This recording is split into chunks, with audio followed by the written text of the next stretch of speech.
भारतामृत सर्वस्वं विष्णु भक्ताद् विनिश्रितं गीता गंगद कंपित्या पुनर्जन्म न विद्यते। महाभारतेर सारस्वरूप भगवद गीतार पीयूष पान करले पुनर्जन्म হয় না।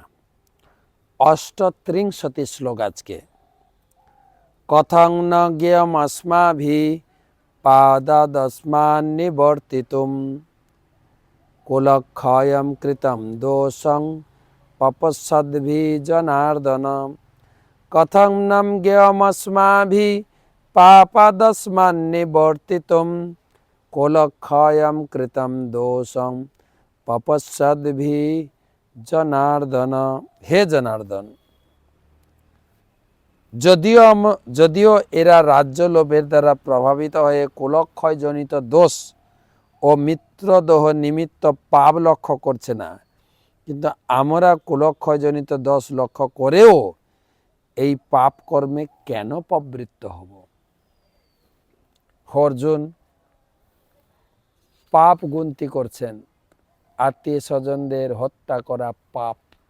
এই জগতে লোকে খুব বড় জোর ধর্মের এই পাপ পুণ্যের কিছুটা বিচার করে, আর সেই কাহিনী শোনাচ্ছেন ভগবানকে। আমাদের একটা কথাই বলে না, মায়ের কাছে মাসির বাড়ির গল্প শোনানো। ভাগবত ধর্ম পাপ পুণ্যের বিচার থেকে ঊর্ধ্বে। কিছু কিছু লোক বলে যে তোমরা ঘর বাড়ি ছেড়ে হরি ভজন করছো, মায়ের চোখের জলে ভাসে, মায়ের চোখের জল ফেলিয়ে হরি ভজন। এই জগতে লোকে ধর্ম মানে বুঝে আত্মীয় স্বজনের সেবা করো, মা বাবার সেবা, এগুলো ধর্মের সাহায্য হতে পারে, কিন্তু ভগবানের সেবা না করলে সব কর্মই বৃথা। সেইটা বোঝানোর জন্য এই প্রথম অধ্যায়, যে আত্মীয় স্বজনদের মারলে পাপ হবে। কিন্তু আমরা যে মায়ের গর্ভে কথা দিয়ে এসছি যে এই জগতে জন্মগ্রহণ করে আমরা হরি ভজন করব, জন্মগ্রহণ করে করিব ভজন তব। লোকে বলে আমি কারোর কাছে ঋণ নিই নাই, কারো কাছে আমি দায়বদ্ধতা নেই, আমি ঋণ মুক্ত।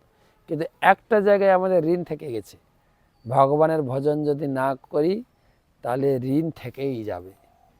তাই অর্জুনের মাধ্যমে এটা আমরা বুঝছি, কেবল আত্মীয় স্বজন সমাজ পরিপাটি নয়, এর উপরে আছেন ভগবানের সেবা।